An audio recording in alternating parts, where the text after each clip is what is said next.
اس معنی میں قرآن مجید نے اللہ تعالیٰ کو آسمانوں اور زمین کا نور قرار دیا ہے۔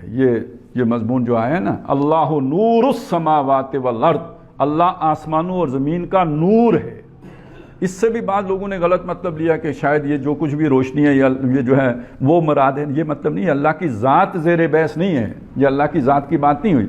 اللہ پر ایمان لانے سے وہ نور انسان کو ملتا ہے کہ وہ آسمانوں اور زمین کی حقیقت صحیح مقام سے آگاہ ہوتا ہے۔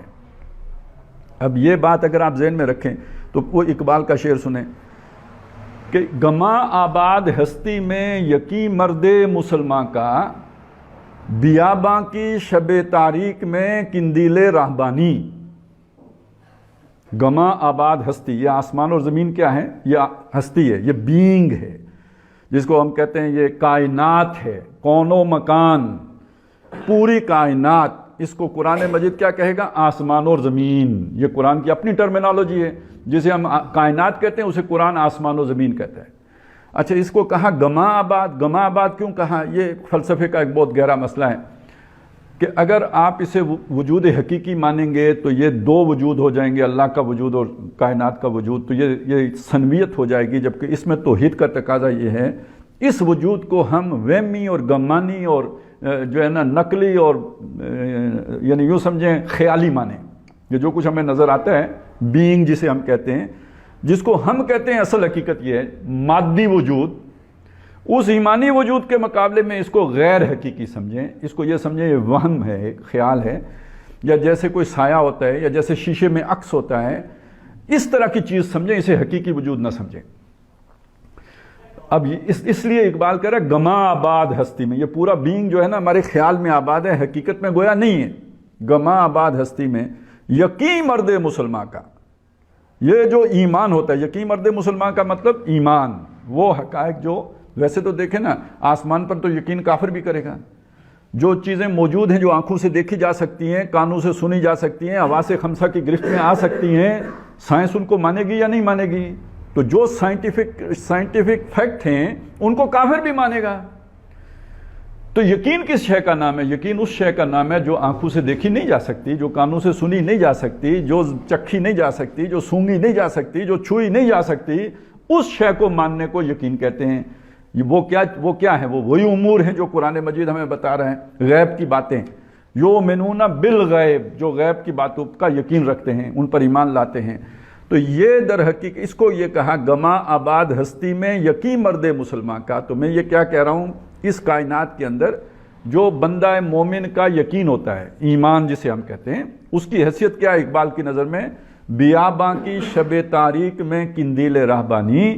جیسے آپ کسی بیابان، تاریک رات، کالی راتیں، وہ جو پرانی راتیں ہوتی تھیں بجلی آنے سے پہلے، سردیوں کی بڑی بڑی طویل راتیں اور کالی راتیں جنہیں کہتے تھے بزرگ، ان کالی راتوں میں کوئی رات کو سفر کر رہا ہے تو اس کے ہاتھ میں جو مٹھا ہے، مشل، جو کام وہ مشل کرتی ہے اسے راستہ دکھانے میں، اس کائنات کی حقیقت سمجھنے میں وہ کام ایمان کرتا ہے۔ اب وہ روشنی کی بات سمجھ میں آئی؟ اللہ نور السماوات والارض۔ اب یہ شعر ذہن میں رکھ کے ذرا دوسرے شعر کی طرف آ جائیں کہ کافر کی یہ پہچان کہ آفاق میں گم ہے، اور مومن کی یہ پہچان کہ گم اس میں ہے آفاق۔ یہ نقطہ نظر کا فرق ہو جائے گا کہ کافر یہ جو نظر آنے وہمی و گمانی حقائق ہیں، ان کو اصل حقائق سمجھ کر ان کی تفتیش میں اور تحقیق میں لگ گیا ہے۔ اب پی ایچ ڈی ہوتی ہے جی جو ہے نا درخت کی جڑوں پر، درخت کے پتوں پر، نہ معلوم کن کن چیزوں پر۔ اب بندہ جو پی ایچ ڈی کرتا ہے سمجھو آدھی زندگی تو لگاتا ہے نا اس کے اوپر۔ اب سمجھ آئی آفاق میں گم ہے، یہ جو آسمان کی وسعتیں ہیں وہ ناپنے میں لگا ہوا ہے، یہ سب اسے معلوم ہے۔ خالق کی طرف اس کی نظر نہیں جاتی کہ یار یہ اتنا عظیم الشان نظام کس نے بنایا ہے۔ آپ ذرا اس انداز کو دیکھیے، سوچئے، یعنی ہم آج بھی جیسے بت پرستی تھی نا، ہم اسے کہتے ہیں بے وقوفی تھی، اس طرح کی دسیوں بے وقوفیاں آج بھی ہم کر رہے ہوتے ہیں۔ یہ بات کہ ہمیں یہ اگر ہم دیکھیں گے نا، ایک تصویر دیکھیں گے تو خیال آئے گا کس نے بنائی، اچھی بنائی۔ ہم گاڑی دیکھیں گے تو پوچھیں گے بھئی میڈ ان چائنا، جاپان، کیا ہے، کہاں بنی ہے، کس نے بنائی ہے، کون ہے اس کا خالق؟ تو ہم ہمیشہ کوئی بھی شے دیکھ کے خالق کی طرف لازماً انسان کا ذہن جاتا ہے۔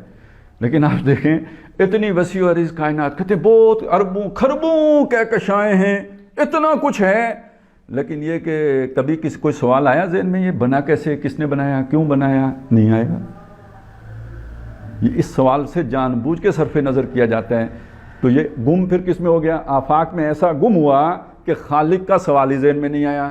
جب خالق کا سوال ذہن میں آئے گا اور اس تک پہنچ ہو جائے گی, رسائی ہو جائے گی, اب پھر آفاق میں گم نہیں ہوگا, آفاق اس میں گم ہوں گے. اب وہ روشنی کا مطلب یہاں پہ تھوڑا سا اور نمایاں ہو گیا.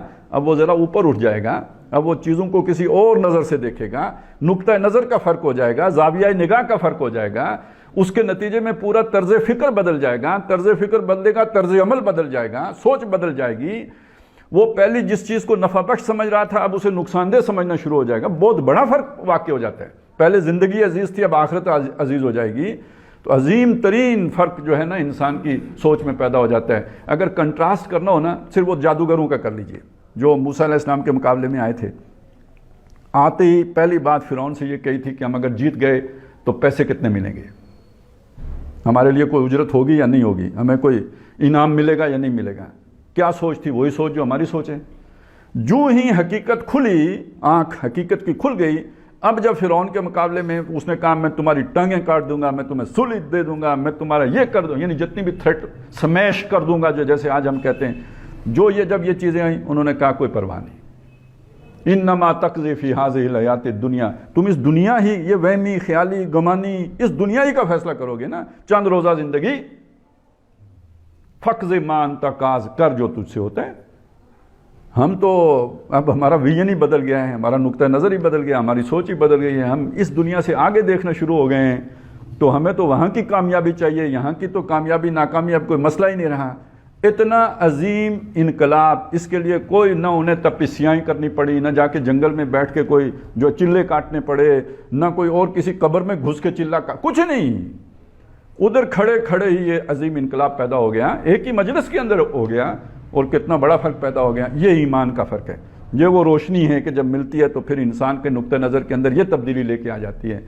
تو بیاباں کی شب تاریک میں قندیل راہبانی, اور کافر کی یہ پہچان کہ آفاق میں گم ہے, پیسہ ملے, یہ ملے, کیریئر بنے, یہ فائدہ ہو جائے, یہ میری جو ہے نا وہ کاروبار جم جائے, آفاق میں گم ہے. اور مومن کی یہ پہچان کہ گم اس میں آفاق, وہ بے نیاز, اب اسے کوئی نہ لٹنے کی فکر, نہ کچھ چھن جانے کی فکر, لٹانے کے لیے بلکہ تیار. تو بچا بچا کے نہ رکھ اسے, تیرا آئینہ ہے وہ آئینہ کہ شکستہ ہو تو عزیز تر ہے نگاہ آئینہ ساز میں. یہ بہت بڑا فرق واقع ہو جائے گا.